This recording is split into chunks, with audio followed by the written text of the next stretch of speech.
আজ থিওরি না, exam attack. যে কোশ্চেনগুলো এক্সামে বেশি আসে সেগুলো প্র্যাকটিস করব। 5-এর দাগের অঙ্কটা কি আছে? 80,000 টাকা ব্যাংকে রাখলেন, ব্যাংক বলল 5% কম্পাউন্ড ইন্টারেস্ট। সব ঠিক ছিল, কিন্তু প্রশ্নে লেখা 2.5 বছর। এই অর্ধেক বছরই ছাত্রদের হার্টবিট বাড়িয়ে দেয়। চলো দেখি। এখন আমি এই 2.5 বছরের প্রথম 2 বছরের কম্পাউন্ড ইন্টারেস্টটা বার করব।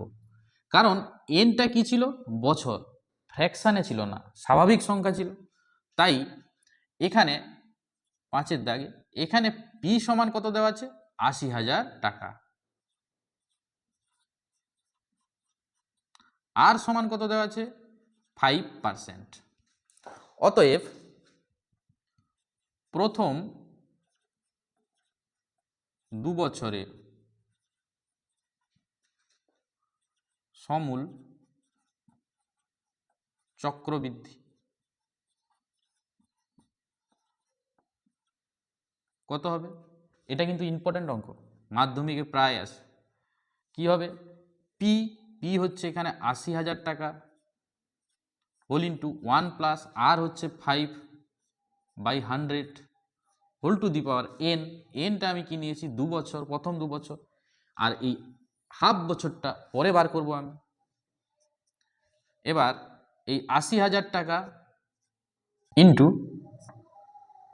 এটা যোগ করলে কত হবে? 105/100, তার হোল স্কোয়ার। যেহেতু হোল স্কোয়ার আছে দুবার লিখবো, এটা 80,000 যেমন আছে থাকলো, 105 ইন্টু 105 ডিভাইডেড বাই 100 ইন্টু 100। দেখো এই দুটো শূন্য এই দুটো শূন্য কেটে গেল, এই দুটো শূন্য এই দুটো শূন্য কেটে গেল। তাহলে 8 ইন্টু 105 105 আমরা গুণ জানি, শর্ট নিয়ম, 5 5-এ 25, যে সংখ্যা থাকবে তার থেকে 1 বড়। 11 10-এ 110, তাহলে 1 1 0 2 5। এবার এটা গুণগান করো। এটা গুণগান করলে আমরা পাবো 11 88, 88,200 টাকা। তাহলে এটা আমি কি পেলাম? এটা পেলাম প্রথম 2 বছরে সমূল চক্রবৃদ্ধি।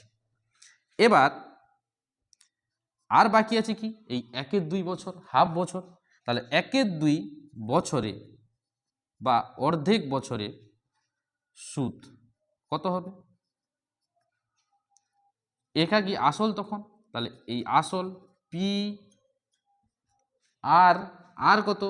5। টি কত? টি এখানে ধরেছি 1-এর 2 বছর মানে অর্ধেক বছর, পি আর টি বাই 100 100।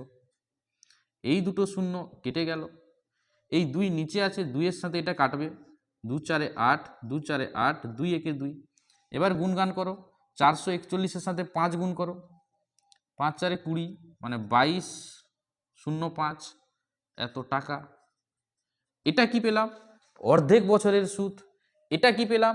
এটা পেয়েছি আমি 2 বছরের সুদ আসল, মোট সুদ আসল, আর এটা অর্ধেক বছরের সুদ। তাহলে মোট বা সমূল চক্রবৃদ্ধি কত হবে? 2.5 বছরে। অতএব 2.5 বছরে সমূল চক্রবৃদ্ধি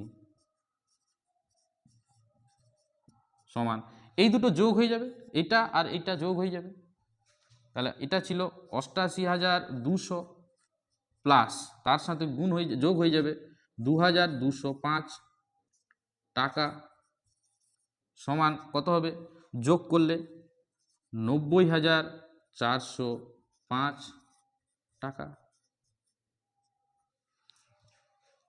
ইম্পর্টেন্ট অঙ্ক, 90% স্টুডেন্ট ভুল করে। কোথায় ভুল করে? তারা পাওয়ারে এই 2.1-এর 2টা বসিয়ে দেয়।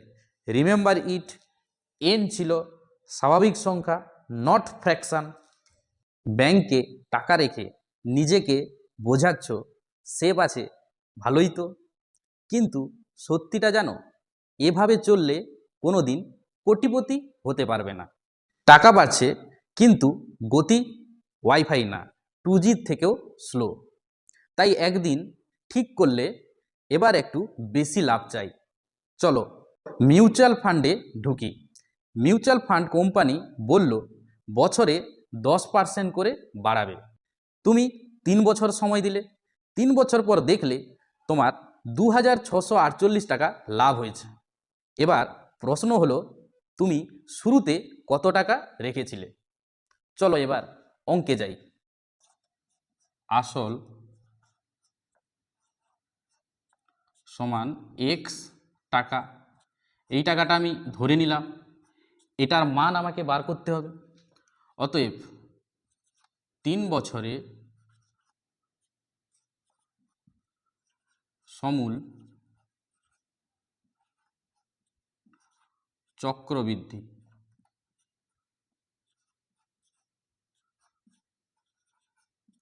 কি হয়, একটাই formula, P whole into 1 plus R by 100 whole to the power N.